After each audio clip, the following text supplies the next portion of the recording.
जी भाई साहब, क्या नाम है आपका? मेरा सुखदेव। अच्छा, तो सुखदेव भाई, इस प्रकार ये लाल किले पे जो घटना घटित हुई है, इसके बारे में आप क्या कहना चाहेंगे?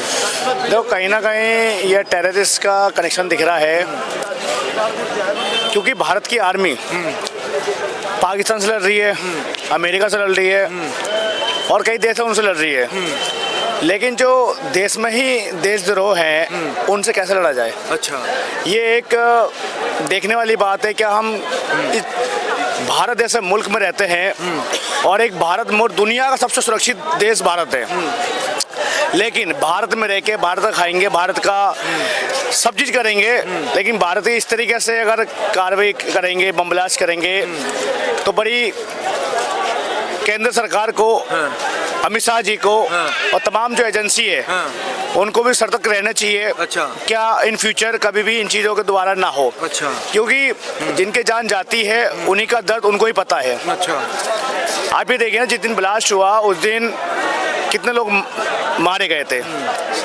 अब उसमें कितने लोग जो है मिले भी नहीं है। तो इस तरीके का जो ब्लास्ट होता है दोबारा ना हो। लेकिन हमारे देश का विपक्ष तो कह रहा है कि भाई ये सरकार करवा रही है बिहार में चुनाव जीतने के लिए। आप मुझे ये बताइए ना, अगर विपक्ष ये आरोप लगा रही है क्या ये केंद्र सरकार करवा रही है, 2014 से पहले 26/11 आतंकी हमला, 2004, 2005 उत्तर प्रदेश में जो हो रहा था, क्या वो भी चुनाव के माध्यम से हो रहा था? अच्छा, सरकार किसी थी केंद्र में, कांग्रेस पार्टी थी, क्या वो करवा रहे थे?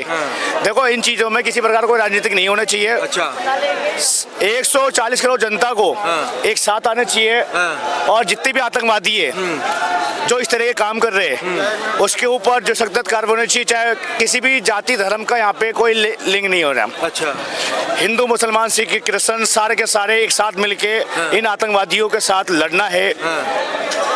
पाकिस्तान से तो लड़ ही रहे हम लोग, उन टेररिस्टों तो लड़ ही रहे हैं, लेकिन जो भारत देश में गद्दार बैठे हुए हैं ना, उनसे भी लड़ने की जरूरत है हमें। पहचान कैसे करेंगे उनकी? आखिर ये गद्दार बन क्यों जाते हैं? पहले तो कह दिया जाता था कि भाई बेरोजगारी के कारण और अनपढ़ होने के कारण ये इस प्रकार के आतंकी बन जाया करते थे, लेकिन अब बड़े बड़े डॉक्टर्स, इंजीनियर्स के नाम सामने आते हैं आतंकी बनने में, तो इस पर आप क्या कहना चाहेंगे? देखो, कहीं ना कहीं एजेंसी को इन चीज़ों को देखना चाहिए। जो भी इस प्रकार जो कर रहा है उसके ऊपर और उसके ऊपर पैनी नजर रखना चाहिए। अच्छा, कैसे रखेंगे पैनी नजर? भाई, पढ़े लिखा आदमी, एक डॉक्टर के पद पर, सम्मानित पद पर बैठा हुआ व्यक्ति अगर इस प्रकार की घटना करके चला जाता है, इतना बड़ा बम धमाका करके चला जाता है, तो किस पे नजर रखेंगे भाई?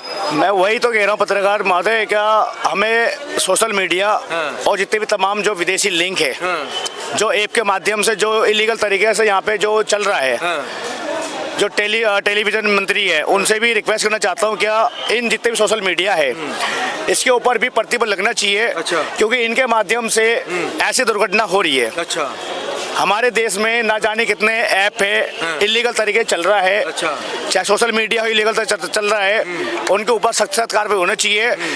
फ्यूचर में दोबारा ऐसी घटना ना हो और ऐसे जो हमारे शहीद मासूम जो लोग हैं जिस प्रकार शहीद हुए हैं फ्यूचर में कभी ना हो। क्योंकि एक दर्द जो है एक घर से एक परिवार का चले जाता है, जिंदगी भर तक उसको दर्द वो महसूस रहता है, क्या मुझे मेरा बच्चा नहीं मिला, मेरा पति नहीं मिला, मेरे पिता नहीं मिला। तो इस तरीके का जो है ना, ये हम लोगों को सोचना चाहिए और जो ये लोग कर रहे हैं उनके ऊपर सख्त कार्रवाई होनी चाहिए। दूसरी चीज, हमारी जो कानून व्यवस्था भारत का वो सख्त बनना चाहिए। अच्छा, जो भी देशद्रोह है भारत देश का, उसके ऊपर भी देशद्रोह का आरोप के साथ साथ फांसी की सजा भी उसके ऊपर लगना चाहिए। अच्छा, क्या दोबारा ऐसी दुर्घटना और जो ऐसा करने की कोशिश कर रहे हैं वो दोबारा ऐसा ना कर सके। तो ऐसा कानून भारत में बनना चाहिए जिस तरीके सऊदी अरब में कानून बना हुआ है। जो भी चोरी करता है, जो भी किसी प्रकार कोई भी दुष्कर्म करता है, उसके ऊपर एंड टू एंड जो कार्रवाई हो जाता है। अच्छा, तो भारत में भी ऐसा कानून चाहिए। अच्छा, जो भी चाहे बलात्कार हो, चाहे वो टेररिस्ट हो, चाहे किसी भी ऑर्गेनाइजेशन से जुड़ा हुआ हो, उसके ऊपर ऐसी ही कार्रवाई होना चाहिए जो मासूम लोगों को मारता हो, अच्छा। जो बम ब्लास्ट करता हो, चाहे गोली मारता हो, कानून बनना चाहिए। सख्त जरूरत है 142 करोड़ जनता को सुरक्षित रखने के लिए। भारत की आर्मी तो सरहद में लड़ रहा है, वो 10 डिग्री के अंदर पे 0- डिग्री पे वो देश की सुरक्षा के लिए लड़ रहा है। लेकिन 142 करोड़ जनता से मैं रिक्वेस्ट करना चाहता हूँ, आह्वान करना चाहता हूँ, क्या उनको भी देखकर और जो आज समाज में हो रहा है उनको भी एक साथ करके जो है उनको लड़ना चाहिए। अच्छा। मेरे हिसाब से तो ये चाहिए। लेकिन जो हमारे देश का विपक्ष हमेशा ऐसी परिस्थिति में जब देश के साथ खड़ा होना चाहिए अलग थलग खड़ा हो जाता है और सरकार को कोसने लगता है, सरकार के ऊपर उंगलियां उठाने लगता है, जो कि जिनकी चिता भी की लाश भी ठंडी नहीं हुई उसके ऊपर राजनीति चालू कर देते हैं। इस पे क्या कहना चाहोगे? आप मुझे ये बताइए ना, 26/11 आतंकी हमला जो हुआ था, जो हमारी भारत की आर्मी ये कह रही थी कि हमें छूट दे दो, हमें एक पाकिस्तान के अड्डा पता है जहाँ जहाँ टेररिस्ट बैठे हुए हैं। लेकिन यही कांग्रेस सरकार थी जो उनको पूरी तरह प्रतिबंध लगा दिया था, क्या नहीं आप अपने हाथ बांध के रखो, अगर ऐसा हुआ तो भारत के ऊपर जो है अमेरिका अटैक करेगा और अन्य देश अटैक करेगा। आज का जो नया भारत है, आज की जो नया आर्मी है, देखता कुछ नहीं है, जो जैसा करेगा उसके ऊपर वैसे ही कार्रवाई होगा। अब एग्जाम्पल के तौर पे ऑपरेशन सिंदूर ले लीजिए, ऑपरेशन महाकाल देख लीजिए आप, जिस प्रकार पाकिस्तानियों का नाक में दम करके हमारे दो इंडियन वुमेन जो थी, सोफिया कुरैशी और योमिका सिंह, जिस प्रकार उन्होंने 100 आतंकवादियों को घर में घुस के मारा है, ऐसे ही आने वाले समय में 2.0 ऑपरेशन सिंदूर होने वाला है। अच्छा। और जो आतंकवादी इस चीज में शामिल है, जो जिस प्रकार दाल किले में हुआ है, जो भी आतंकवादी जो भी ऑर्गेनाइजेशन जुड़े हुए हैं, उसके ऊपर भी 2.0 ऑपरेशन सिंदूर होने वाला है। लेकिन करोगे कैसे? एक तरफ तो आप पाकिस्तान से लड़ोगे, दूसरी तरफ बांग्लादेश, तीसरी तरफ चीन, चौथी तरफ आपके घर में जो सांप बैठे हैं। मैं वही कह रहा हूँ पत्रकार महोदय, आखिर हमारी पुलिस, हमारी आर्मी या भारत सरकार किस उससे लड़ेगी जाके? भाई हमारा भी कर्तव्य है, हम समाज का भी कर्तव्य है कि आगे आके ऐसे लोगों को एक्सपोज करना चाहिए। अच्छा।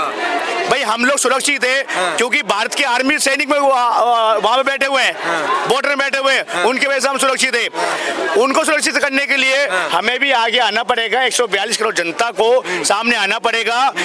और जो भी ऐसे लोग जो मासूम लोगों को जान लेते हैं, बम ब्लास्ट करते हैं, उनके ऊपर सूली में, लाल किले के ऊपर सूली में जो है गोलियों से भून देना चाहिए। मेरे हिसाब से तो ये सजा होनी चाहिए बस, कि दोबारा कोई भी ऐसा आगे दोबारा ना कर सके। चलिए, धन्यवाद।